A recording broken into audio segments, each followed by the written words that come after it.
Hello, everyone, and welcome to another episode of the Cyber Security Recruiter podcast. Today, I'm joined by Ben Thal. Ben started off his career as a sales associate at Best Buy all the way back in 2017. He then moved on to be an intern at Principal Finance Group. Then Ben got his first taste in the commercial world as a cyber security analyst, and that was at Maryville University. Then went on to be a junior analyst at Speartip. That was back in 2019. He then moved on to Express Scripts, where he was an intern, and in about a year or so, he progressed to infrastructure engineering analyst. Then a year after that, again, he progressed to infrastructure engineering senior analyst. He's since joined Emerson, where he started off as an IoT pen tester back in 2021. Again, within about a year, he'd been promoted to offensive security team lead. And just recently, I actually remember saying congrats to you on LinkedIn about this. Just recently, he got promoted to offensive security manager. Ben, welcome to the show. How are you, mate? Thanks for having me, Thomas. I'm happy to be here. Good now. Happy to have you, mate. And listen, that's quite nice. Look, I'm sure there's been a few ups and downs there. I probably made it sound way easier than it was, but that sounds like quite linear, nice, good, consistent, solid progression there from what I was reading out. It's been quite the journey. Cool, yeah. Success is never as... I often think it can look straightforward from the outside, but I'm sure that there's a bit to get into there. I'm sure it hasn't all been easy by any stretch, which we'll get into shortly. But Ben, where I always like to start is I've done you a bit of an intro there. Excited for this one. Offensive guy, cybersecurity recruiter, but do have a bit of a bias towards I just love hacking, love talking about hacking. But anyway, tell us who you are, Ben, and tell us what you've been up to career-wise. I think you summed it up pretty nicely there. So I am the manager of the offensive security team at Emerson Electric. My team handles red teaming, penetration testing, IoT hardware assessments, threat modeling, mobile application assessments. Basically, if it has anything to do with breaking things at Emerson, we're right there. Cool. You're doing all the fun stuff. Yeah, we're doing all the fun stuff. There you go. Cool, mate. Look, I'll dive straight in. Not everyone progresses to manager. What you've described there, look, it just sounds wicked. Red teaming, breaking things, mobile. You might say, I'm sure there's some web app, plenty of web app stuff going on with the prevalence of web app. You're having a lot of fun. You're leading the team. Not everyone progresses to the manager level. I know it was fairly recently, the promotion 4 months ago. But if you could tell me a little bit about what do you think what got Ben that opportunity and perhaps not others? I think it really comes down to two things. It's people skills, that ability to build relationships and forge new connections for the team, and communication skills, the ability to take technical information, translate it into understandable mediums, and then communicate that to leadership, to stakeholders, and to the team at a high level. If I was giving a piece of advice to anyone that wants to try and move forward into more of a leadership position on the team, look for opportunities to grow your team, build its connections, and improve things. That will get the attention of your upper management. It'll really help you move forward. Okay, can we just unpack that a bit? So look for opportunities to build your network and grow the team. So if I'm thinking, okay, that sounds great, but can you give me a bit more clarity? Where do I start if I don't really understand what you mean, but I like the idea? Can you give us a bit more detail? So a lot of that depends on the organization that you're in. So for some organizations like Emerson, where we're a large sprawling enterprise with a significant number of business units and business groups, building those new connections can come in the form of a business group that you didn't previously have a relationship with, getting them on board to have some testing happen. It could be even within the security department itself, building new bridges between the red and blue team. So defensive and offensive. I don't know if all of your listeners have that terminology. Yeah. I hope they do. You hope so. They better do. Sorry, Ben, I'll let you carry on. Wow. I'm interrupted. Sorry. Oh, no, you're fine. So it really just comes down to finding new opportunities for the team to do more and provide more value to the organization. And sometimes that comes in the form of building relationships. Sometimes that comes in the form of building new services or coming up with new ways that your team can create value. And sometimes that just comes in the form of making current processes better. So automating, building out new strategies for the same old engagements, finding new ways to address needs within the organization, and trying to communicate that appropriately to the rest of the team, and then actually acting on it. Thanks, mate. Loads to unpack there. The communication thing, look, it's coming up again and again on every episode. And to me, that says something. It says that it's pretty, pretty important because every CEO, founder, manager, leader, director, anyone that's had success in this industry is mirroring what you've just said, Ben. I think it's true anyway. It's proven across every episode that it's massively true. I'm going to ask a question that I always like to ask. Any tips for me to improve those skills and exercise that muscle? To take center stage, speaking in meetings, trying to overcome any barriers, to try and give yourself that opportunity. That's really the best way to keep upskilling from a communication perspective. Taking opportunities to speak with leadership, gaining that rapport, gaining a level of comfort. All of these can help to improve your communication skills, but it's really all about repetition. You've got to look for those opportunities to get up and talk. Yeah, definitely. Ben, when I first started the pod, I used to, this is no exaggeration, I used to do one episode. I used to have to write off a full evening and a full afternoon of work. So 2 or 3 hours before the pod, I couldn't do anything. I couldn't speak to any clients. I could hardly speak to the candidate. It was like I was all over the place. I couldn't focus. And then afterwards, I'd be like so relieved, and I'd ring my friend. And it was literally, I was writing off like afternoons to do an episode. Whereas now I'm like, I can come off a client call or a candidate call and like straight into this virtual studio with you now, and I'm fine. But the point I'm making here is that the first time you do stuff, it's nerve-wracking. Look, when I do the LinkedIn lives, honestly, I'm petrified. Like I get so shaky on there, and I can feel my hands sweating and stuff. And I think I just want to say it because sometimes people think that it's just them that get these feelings of anxiety and nerves, and people think that only they feel insecure about things. But we all feel them, and we're all pretty rubbish at something the first time we do it, aren't we? Generally speaking. Absolutely. And I'm right there with you. I used to get so incredibly nervous before I would give a presentation at work or give a talk at a school or anything along those lines. It gets better. The more you do it, you start to get into good habits, you build confidence, and it really does help to grow that skill set. But early on especially, yeah, absolutely, it's terrifying. Yeah, no, it's like I say, it's just a case of exercising that muscle. You mentioned something else about 5 minutes ago. You used the word automation. I'm actually I did use the word automation. Yeah, you use the word automation, and look, you get some people that are like, no, I've got a bit of. I'm not going to sit on the fence with it. I just think there's ways that it can be used and there's ways that it can't. I'm a firm believer that if it's used effectively, and you don't look, we're all obsessive guys and girls within security space. We all are. So there's a tendency there, if we're not careful and we're not staying conscious of what we're doing, we could maybe get a bit obsessed and over automate, and that could be a problem. What's your thoughts on it, mate, for pen testing? So I absolutely agree with what you just said, that there are times when automation is appropriate and there's times when it's not. I'm one of those pen testers where if I had the option of doing absolutely everything manually and being able to control every component of my pen test, that's what I'm going to do. Yeah, I would much rather go that route. But coming in as a leader, I can't do that. More importantly, I can't have my team doing that. We don't have the bandwidth for it. We don't have the work hours, and we've got too much on our plate. We've got to get through these engagements. And sometimes that means that automation is what has to happen.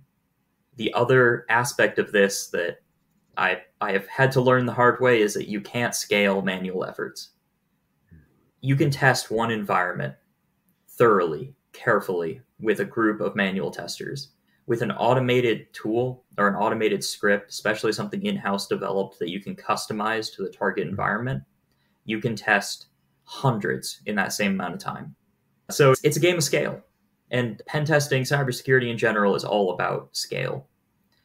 And if we can't expand and we can't use our resources effectively, then we're just not going to get through everything in a year. Yeah, definitely. And look, my thought process is with it, if you're against automation, it's probably because you like getting behind the tools and writing your own really cool attack scripts that doing stuff that Burp or Nessus or whatever can't do. That's probably why you're against automation. But my argument to that is, hang on, look, if we can automate the bits that can and should be automated, doesn't that give us more time to self-develop? Doesn't it give us more time to refine those scripts and make them even better?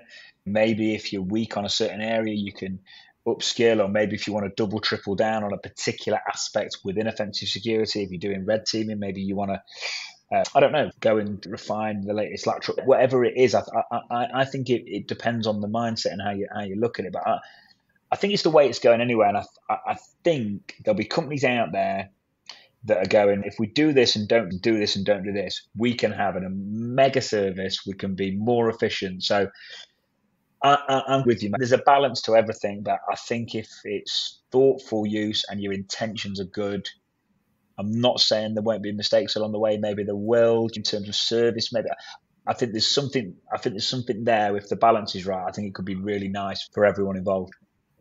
Yeah, absolutely. And what I always tell my team is, when you're looking for things to automate an engagement, look for the things that you hate doing. A lot of pen testing, and I know a lot of your listeners are pen testers, so I'm sure they're all going to be nodding their heads as I say this. A lot of pen testing is all about doing the same thing over and over again against multiple targets, going step by step through a process. And when you've done that 4,000 times, that can get pretty tedious. And you can automate that. Yeah. Save ourselves that headache. Exactly. And look, I just think there's certain things that automation can do better than a human, and there's certain things it can't. So look, if it's really low level manual stuff and you've got to write a certain script, that does need to be done physically by a human pen tester. But if something's highly repetitive and we're not concentrating, there's a chance we could make a mistake, whereas a machine's not going to. So there's an argument to say, again, if it's used properly and it's well thought out, it could make us, I think it could make us better. I think it's how you look at things in life in general, really. Absolutely. And I've sat on a lot of vendor calls with companies that tell me that they can fully automate every aspect of a penetration test and provide the exact same output and product that a genuine penetration tester can. And I've never seen a product that could really do it reliably. I think that automation is a critical part of penetration testing. I don't think automation, at least anytime soon, is going to fully replace pen testers.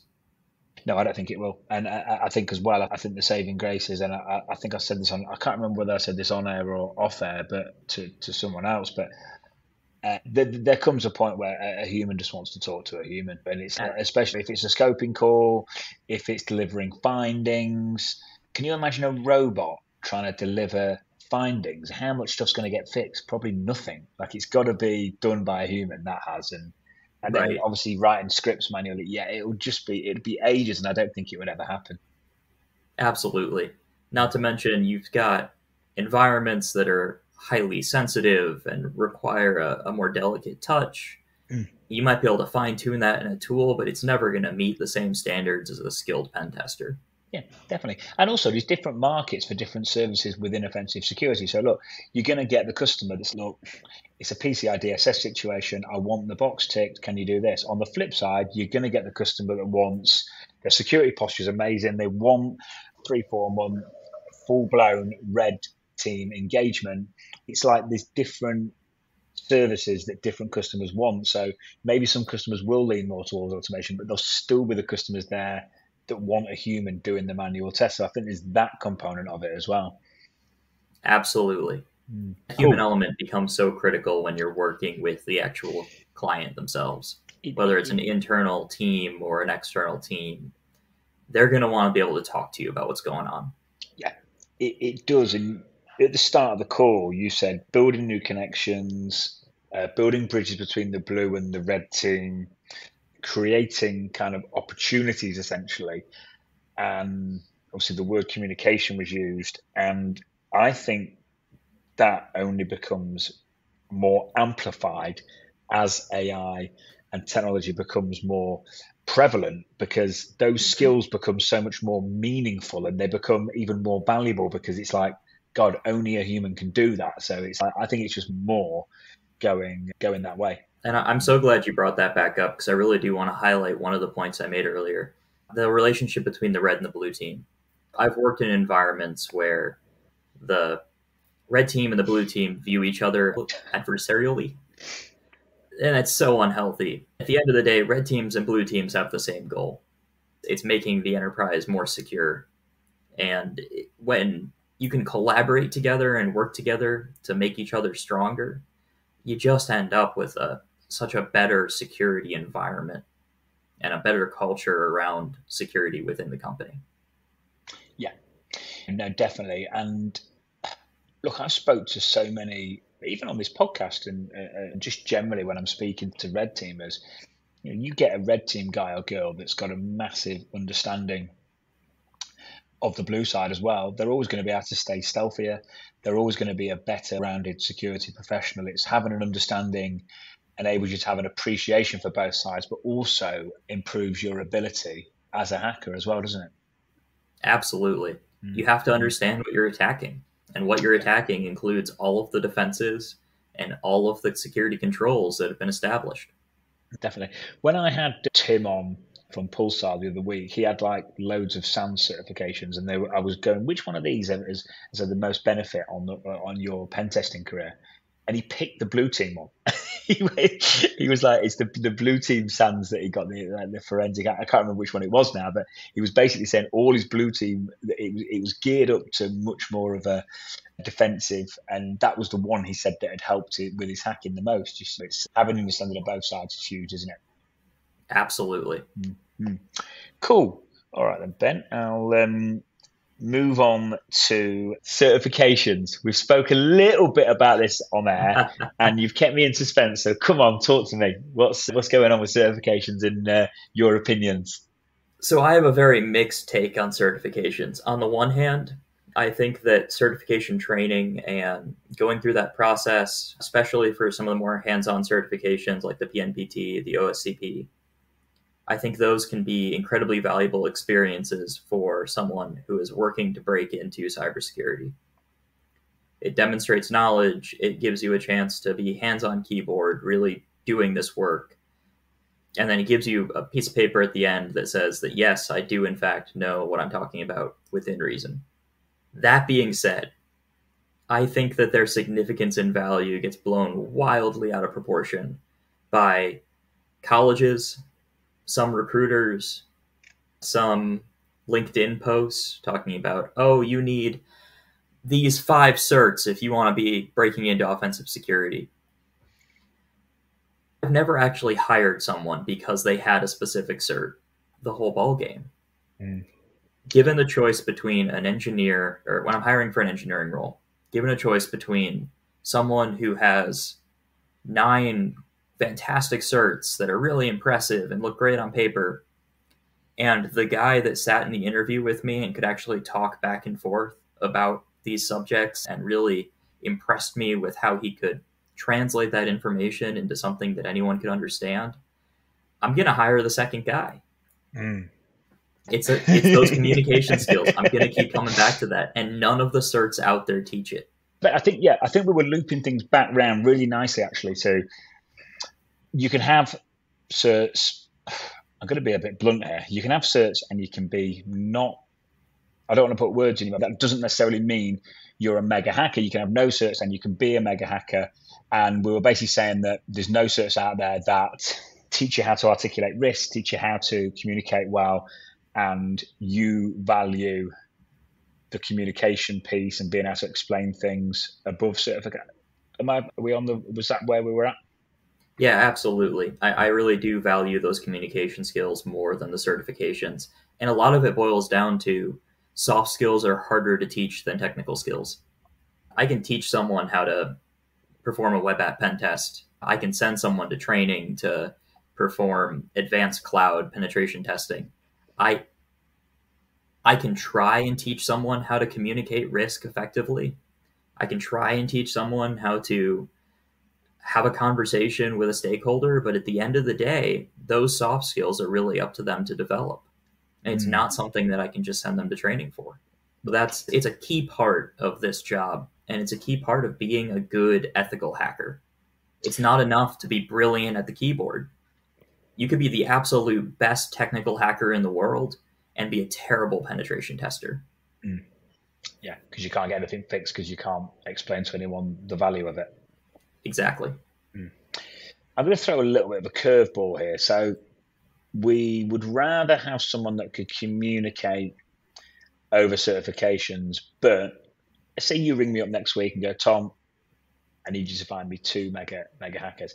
If I sent you one with mega communication skills and loads of certs, that's going to impress you. Am I right in thinking that's going to impress you more than someone who's just mega at communication? Or would it not? I mean, if I'm trying to hire a mega hacker, whether or not they have certs is probably not going to be the deciding factor for me. Okay. I'm going to want to get on a call with them and understand their skill set and have some conversations around what they're good at, what do they suck at. That's really going to create more value for me than the piece of paper that a particular certifying body is willing to give them. Cool, man. That's nice. I was interested to see what you were going to say. That's interesting. So it really is. It really is for you, just for everyone listening. And I know we talk about communication a lot on this podcast, but Ben is someone in the industry who is a leader, a manager within offensive security. I know from conversations me and Ben have offline, he's heavily involved with hiring, decision maker within hiring, interviewing people. So the communication skills are very high on your priority list, mate. Yeah, they're way up there. The other thing that I always run into when I'm talking about certs is just that the reality of a cert curriculum is that it's difficult for it to stay truly up to date with the times. Some of the certifying bodies are better than others. I've mentioned the PNPT and the OSCP several times. Those are some of my favorites for entry-level people. I'm a big fan of both their training programs and just their process for gaining the certification, the practical aspects, the reporting aspects. I've been particularly impressed with some of the feedback I've gotten around the PNPT and some of the areas there. It's a fantastic new program, and it's one of the younger certs too. I think it's been around for a couple of years now. I mean, certs are great at a high level, but when you get down to the nitty gritty, I've had a lot of conversations. I had a conversation with a guy I was interviewing for a senior offensive security engineer role at Emerson, who had an OSCE, which is the expert tier level from offensive security, and could not for the life of him describe how he would handle a web app pen test. I'm sure he could do a web app pen test, but he couldn't tell me how he was going to do it. And again, the value, especially on any kind of consultancy basis or dealing with end clients, just diminishes. Just even your ability. Let's just forget, and it's really valuable, but let's just forget about the importance of what it's like in the real world. Even just your ability to interview. Yeah, that is massively affected. We might have already answered this, but what holds pen testers back at the minute? I think the biggest thing that holds pen testers back is a lack of willingness to change. I think a lot of us in the security industry can get set in our ways, set in our priorities, and forget that at the end of the day, we're part of a business. And that's going to require us to make some tough decisions sometimes. And that's going to require us to look at things from different perspectives, which I think that's also one of the greatest strengths of a pen tester is the ability to adopt a different viewpoint. But sometimes we get locked so far into the security aspects of our job that we forget about the business parts. And that gets pushing really aggressively on certain findings, despite it being impractical to fix them. It can lead to us being unwilling to compromise with different aspects of the business or different aspects of leadership. And I really think that holds some pen testers back from being truly great contributors. I think as well, I think a lot of it's a mindset thing. So like this, I don't know if you hear this, say if someone is amazing at malware analysis I think it's almost like people get in their heads and they build this identity around the fact that they're amazing at malware analysis. So they shouldn't, or they can't, but they can really, but they can't in their heads communicate because they're so in the weeds. They do this, they do that. But I just honestly worry that's a little bit of an identity play and a bit of a mindset. Do you think there's any truth to that, or do you disagree? I absolutely agree with you. So I think that there's this stereotype for hackers, Yeah. Black hoodie, sitting in their mother's basement at a computer with 9 screens. And I think that a lot of people in the hacking community, to a certain extent, view themselves that way. Mm. They view themselves separate from the rest of society, the rest of the company. And that has its pros and cons. Mm. On the one hand, the overall hacker community is one of the best in the world. Yeah. Some of the nicest people, some of the most accepting people. But I think to a certain extent, we can be a little bit of gatekeepers. And I think that gets in the way of expanding the community, expanding our capabilities. And I think it can also trap people in a headspace where they buy into that stereotype, where they are the person in the cave. They're not the person in the boardroom. Mm. And they have to be both. Yeah. I think it's true. And I think on your point about the hacking community, I think it's so true. Like, I always think with all the posting I do and the engagement I get and stuff like that, I'm not saying anything bad about the finance community, for example, but I just don't know if in the finance community, like if I'm sat there, like I post at all kind of obscure times. If we've got a lot on, sometimes I just sleep for 3-4 hours and I might be doing stuff. I might be talking to people in the UK and then I'm talking to people in America and East Coast and West Coast. So sometimes my sleep really suffers. So I can post at all kind of times and you get great engagement and people are so passionate. But if I was posting about numbers and spreadsheets and balance sheets and finance, would I get that type of engagement? Look, maybe I would, but I don't think I would. I think the hacking community has got a certain level of obsessiveness and passion that is just so cool and energizing. So we're lucky in that respect, Ben, aren't we? We really are. And it goes beyond a high energy or a high passion for this. People in cybersecurity work in this field because they love it. It's a field of obsession. It's not an easy job, and it's not a stress-free job by any stretch of the imagination. And yes, it pays reasonably well, but that's not enough to offset the requirements that you need to be successful in this field. And what I really think it boils down to, and I really do think this is one of the things that makes cybersecurity amazing, and the hacking community in general amazing. We're here, love it. Yeah, definitely. As well, on the money point, Ben, anyone that's doing anything for the money, they've got a rude awakening when the real fun is when you're on the way there, and I think it's always an anti-climax. I think nothing's ever quite as good or as bad as you think, and it's getting there is always a bit of an anti-climax, but on the way I think is the climax. That's the fun bit. But yeah, no, cool, mate. Yeah, mate, PMPT always get quite a lot of airtime on this podcast.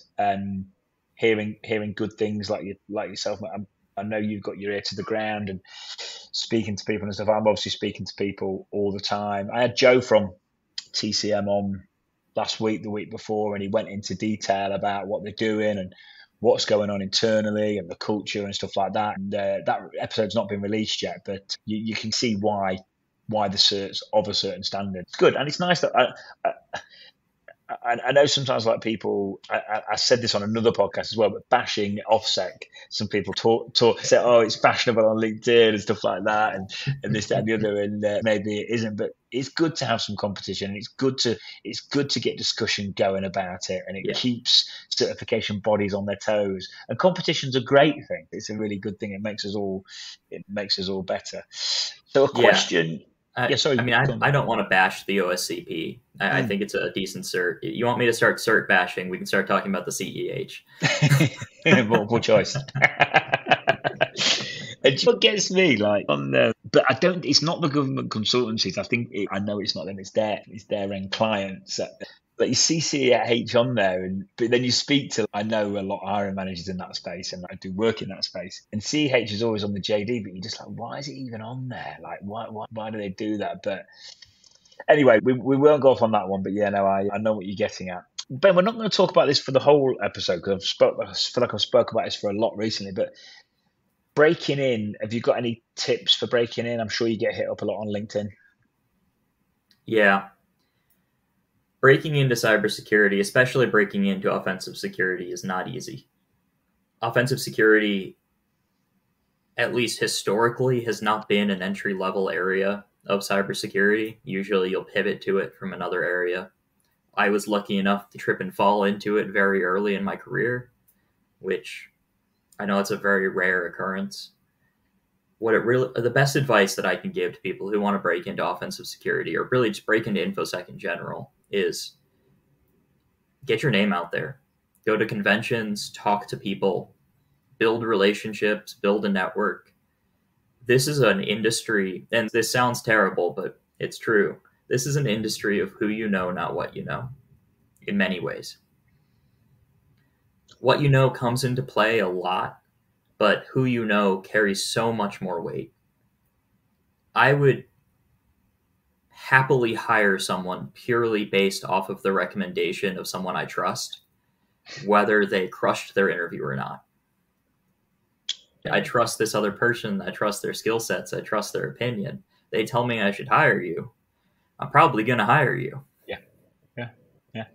And that's, mate, it's so true. Look, I can relate that so much to recruitment, because recruitment is all about your relationship. If you've got strong relationships, it doesn't matter if the market's up, down, whatever. It doesn't matter. If your relationships are strong, and it does mean doing the right thing for a sustained period of time and doing what you said you were going to do and delivering when you said you were going to do. And you do need to be doing a good job of providing a good service, but all that stuff's a given anyway. But yeah, if your relationships are strong, that's the game. That's the whole game of recruitment. And it's what you're saying it's what you're saying here as well. It's, it does. And yeah, I think this ties into, for everyone listening, and I've mentioned this since we plan out the episode, but I always end up going off piece, and I'm going to do it again now.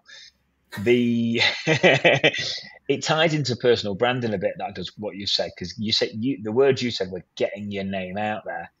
And I've seen the reason I harp on so much on LinkedIn about personal branding and making the resume 3D is because of the effect it's had on my own career. I won't say winning new clients all the time is easy, but it's a lot easier for me than other recruiters. And we can, in a not arrogant way, we can be a little bit selective about who we partner with, because we know our ability to win business is good. And a lot of this is off the back of what I do online.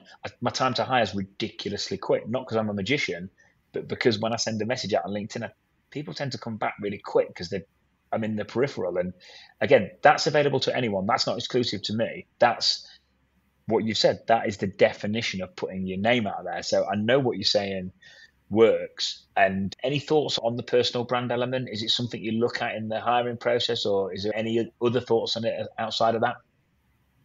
It's absolutely something that we consider. A lot of it comes down to what's the seniority that we're hiring for.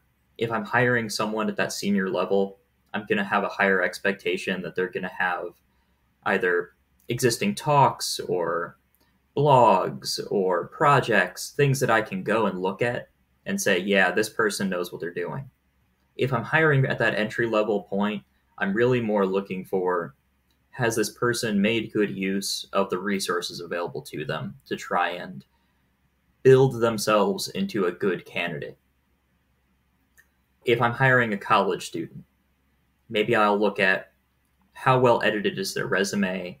Did they use their university's career services office to try and make sure that they had provided a professional document?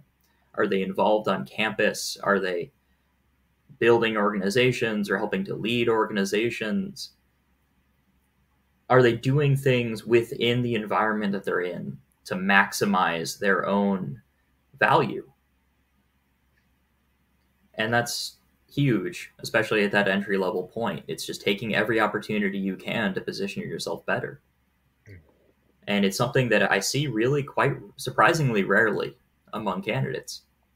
I love that. I love the fact that you've just said maximize your own value. I don't know if I've just done a video post about 3 hours ago, and basically I think we're getting to the stage now with everything that's online. I think if all you're doing is you are just doing your day job as a pen tester, nothing else. And by the way, for people listening, this relates to, like at the minute, I've got offensive security roles live, I've got SOC manager roles live, I've got network security, and I've got a threat hunter and detection engineer role live. This all applies for all of those, what we're saying. Just you can't have like horrendous communication skills if you're a SOC manager. So if you're listening and we keep using pen testers, it's because obviously Ben's an offensive guy and I love offensive security. So this relates to everyone within cybersecurity. But yeah, you use the words maximize your own value. And I really like it, mate, because look, if I'm a recruiter and all I'm doing is posting job ads down my LinkedIn page, I'm not bringing any value outside of being a recruiter. If all I'm doing is getting up, pen testing, going to bed, eating, I think you've got to bring additional value within your job, outside of your job. And I think if you do that, you're going to help the community more. You're going to help yourself more, help your self-development. Stuff like making new connections, building new relationships, communication skills, I think they all start to fall into place when you do that, because naturally you end up meeting more people. So yeah, I'm pleased to hear that it does come into account in the hiring process. And I'm thinking that it's going to be more and more so as the years go on. Yeah, absolutely. What it really boils down to is one word: differentiators. Yeah. Especially when you're looking at entry-level hiring, we might get 100 or 1,000 applicants for an entry-level penetration testing job. It's a very hot area of cybersecurity right now. There's a lot of people that want to break into it. It's not uncommon for us to get a little bit swamped with those applications, and it's not necessarily bad applications. No. Of those swarms of applications, there's probably 20 that we're actually going to look at, because they actually have the qualifications to be considered. You have to look at differentiators. Do they have projects? Do they have their experiences that we want to hear more about? Is there something about them that makes them add an unusual area of value? And that's the ball game. That's the difference between getting the job and not getting the job. Is so just to summarize, everyone, add value above and beyond your job, have some USPs, have some differentiators, and yeah, I think you'll really help, because let's say people are absolutely swamped. And look, by the way, another thing to add: be polite, don't be rude, but be persistent. Like Ben, I can't actually remember like some podcast guests to get them on. I have been so persistent with them, because I thought it's like when I look at, I'm like, that guy or that girl, he or she's going to add a lot of value. I'm gonna really go after this, and I'm gonna make it happen. And there's a certain way to do that and a certain way not. So you don't want to overstep the mark to the point where you're really annoying people. So there is a balance for this. But look, maybe sometimes I know you'll have to ask them. But yeah, I think having a bit of be very polite, be very persistent, and do the things you said as well. I think it will really help people. Mate, you've given us loads there on how to break in, and again on communication. Is there anything else you think that's cool, or anything else? I think we've covered it pretty thoroughly. Cool. Very good. I know some organizations out there. So this is my candidates. Obviously, people on the tools are listening. Senior people are listening. Director level people are listening. Some of my clients are listening. If I'm running a cybersecurity consultancy at the minute, maybe I'm not as busy as I was. I know firsthand some companies are really busy, and I know some aren't. Why is that? That's a tricky one. So I think a lot of it comes down to three things. Name recognition. When you're dealing with consultancy, being a known entity is everything. You've got the Trusted Sex of the world and the Ernst & Young, these organizations that are well established, well known, and well trusted. And their reputations become their life's blood. They live and die on their reputations. And when you're going into contracting one of those firms, because occasionally we'll bring in a third party to perform a particular kind of engagement. It's either outside of our skill set or outside of our bandwidth. What you're really buying is the guarantee that they're going to do their job right. And that they're going to buy the job that you're hiring them to do. And when you've got a company that's got a good reputation, it's a lot easier to feel confident doing. Because these aren't cheap engagements. These are not insignificant amounts of money. So I think that's number one. That's the biggest thing that some companies have over others, is just reputation. And 100 good reviews can be destroyed by a single bad one. So that's definitely number one. Number two is definitely technical areas.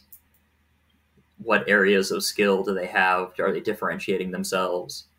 If a company specializes in web application pen tests, there's 1,000 other companies that also do web application pen tests, but I can't tell you how hard it is to find a consultancy that can do OCI cloud testing.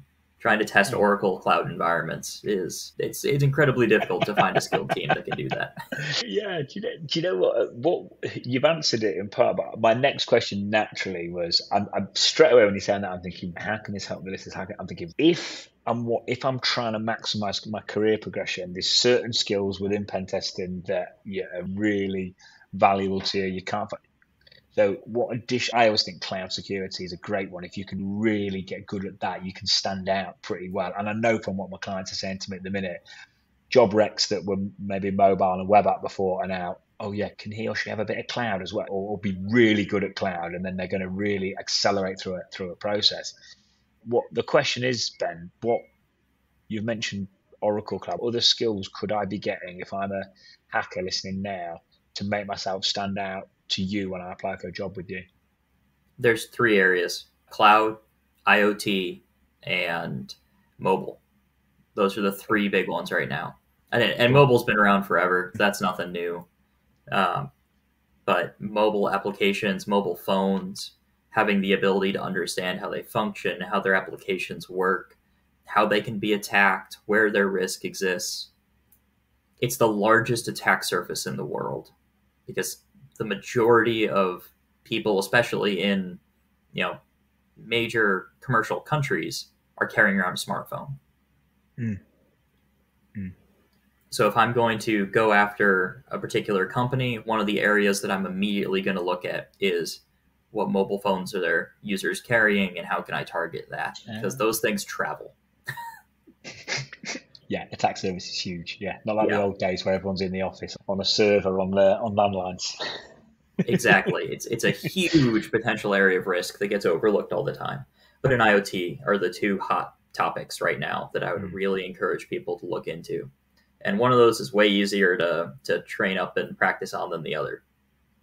You can spin up a cloud environment. You can use a free subscription from AWS or Azure and build yourself an environment, play around in it, test out different tooling, test out different scripts, and build a skill set. It's a critical skill set right now, and it's one that we absolutely need more people to spend time on.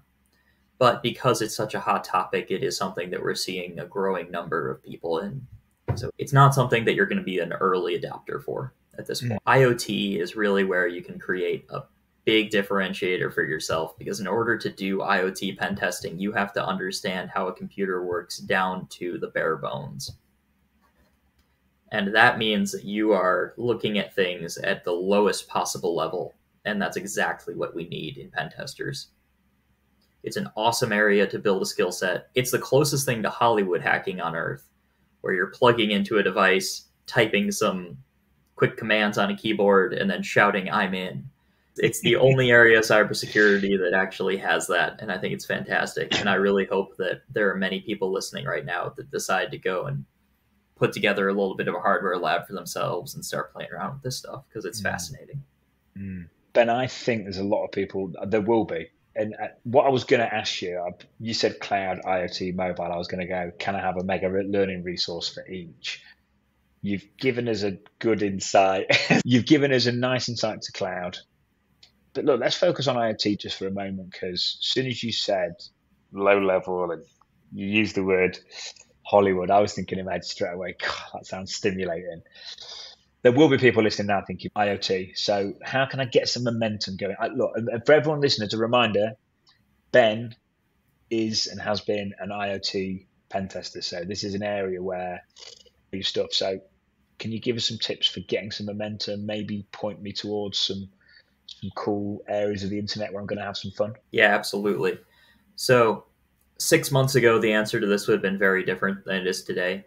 There are not a great number of training resources out there for IoT hacking. The best advice I used to give was to pick up a decent power supply, a decent multimeter, maybe a cheap logic analyzer, and some UART cables, and then get yourself like an old router, particularly Linksys, because Linksys publishes their firmware online all the time, so it's easy to get your hands on. An old Linksys router, rip into it, and just start poking around. Nowadays, actually, in the last 6 months, I'm not exactly sure when it was published, but TCM put out a really good IoT hacking training course that's part of their overall bundle that they offer, the subscription, which I think is like $30 a month or something, which if you want to break into IoT hacking, you're going to spend a lot more than that. Their service, or that training course, is pretty solid. I had a chance to poke around in it myself, and I was very impressed with what they're doing. They take you through everything from the electrical engineering component of IoT hacking all the way up through interacting with the different protocols and reverse engineering the firmware. And it's one of the better training courses that I've seen for that aspect of the industry. Mate, thank you. If I'm thinking that sounds wicked, I could do with a home lab though to up my skills, and I'm doing it on a budget and I want to get it up and running quick. Any tips? Yeah, there's three components, or there's more than three components, but there's three components that you can't really cut corners on when you're buying them. The first one is your multimeter. If you're spending less than $50 on your multimeter, it will not do the job that you need it to do for IoT hacking. You do not, however, need to go spend $200 to $400 on a multimeter to be an entry-level IoT hacker. Areas of precision become more and more necessary, but starting out, go to your local electronic supply store, spend $50 on a decent multimeter, and you'll be fine. You want to make sure that it can handle checking for different areas of voltage, and you want to make sure that it has a continuity function, which continuity just basically connects 2 points and confirms that there's a current traveling between them, which that's the function of the multimeter you're going to use more than any other when you're working on an IoT device, because you use that for pinning out different components of the board to determine what they do. So that's number one. You got to spend a little bit of money on a multimeter.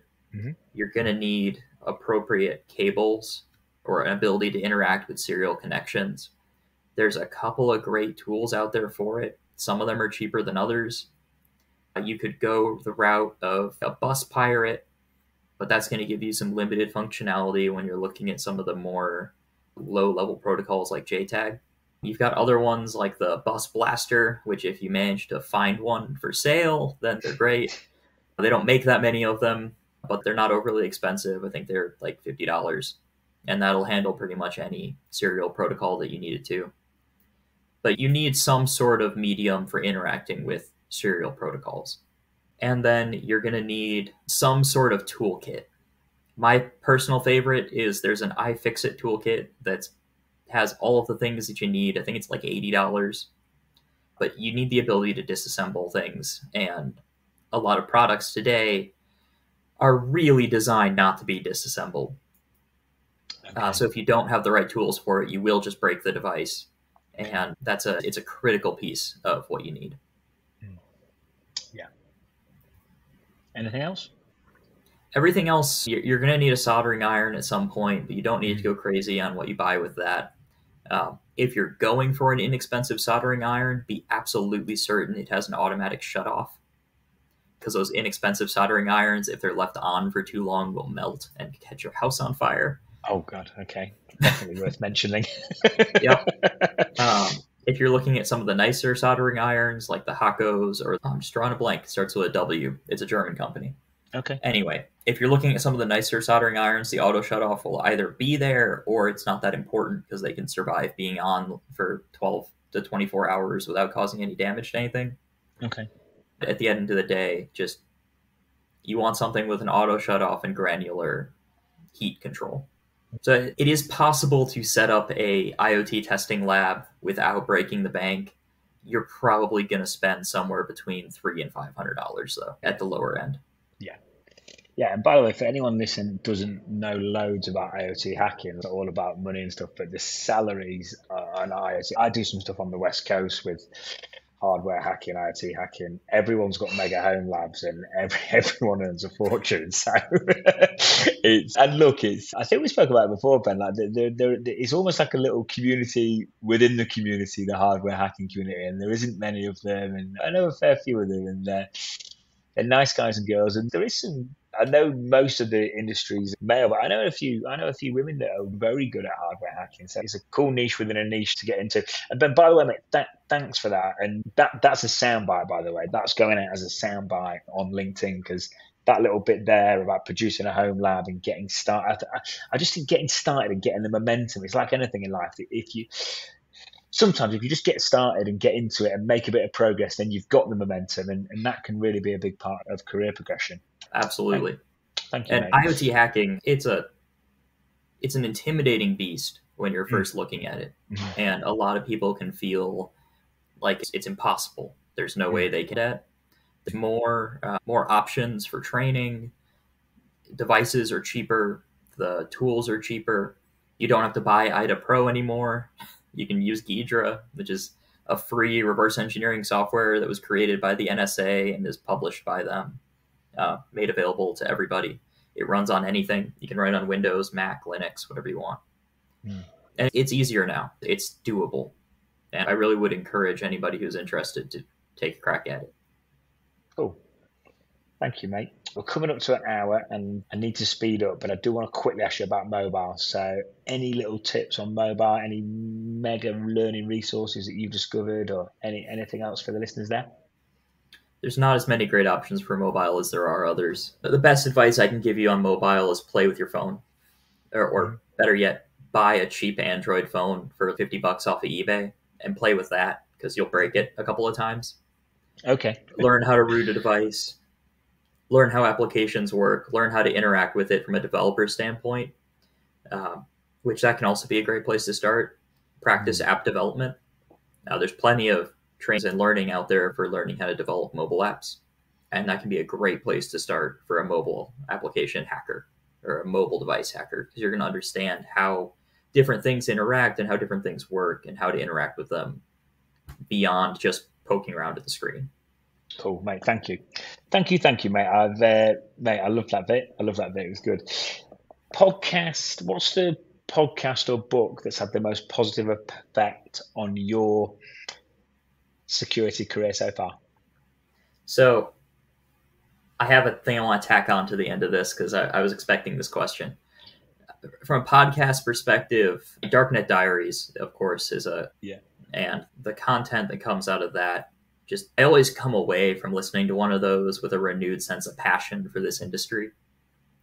And I think that's a huge plus that you don't get in a lot of other places. But really, at the end of the day, it boils down to what's the area of cybersecurity you're most interested in. Go find a podcast. Somebody's talking about it. And get your hands into it. Direction, looking for particular technical skills or building out different areas of knowledge.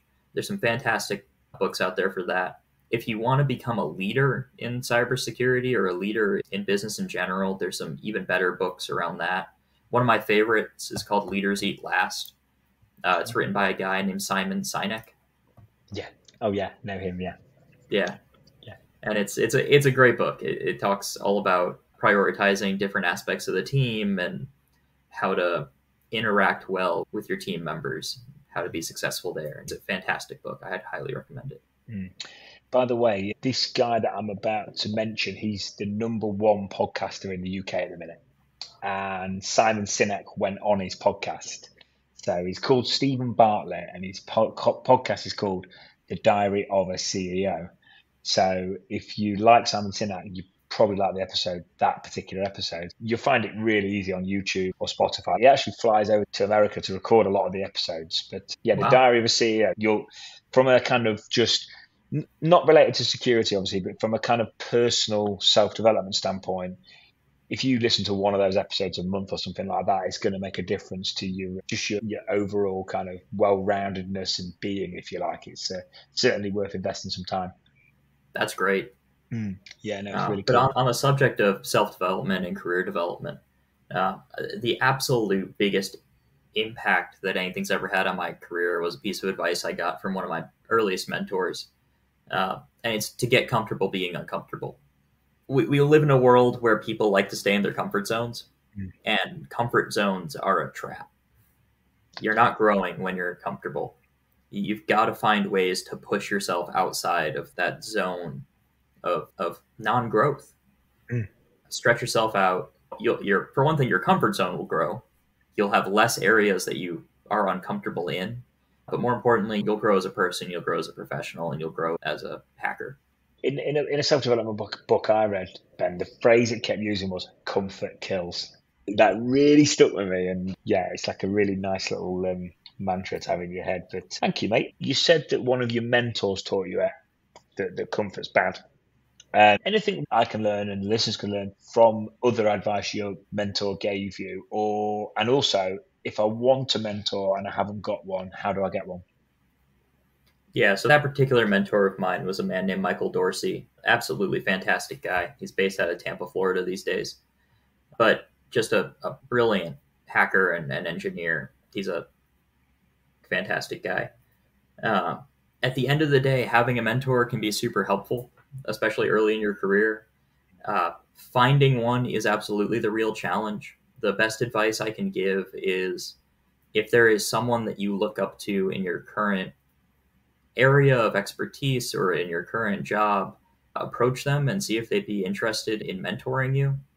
If you don't have someone like that already in your life, send out a beacon on LinkedIn. Say, hey, I'm looking to better understand this area of cybersecurity or this area of business or this area of insert subject here, and say, I'm looking for some mentor me. Would anyone be willing to talk with me occasionally? And I'd be willing to bet you'll find some people that are willing to help you. Definitely.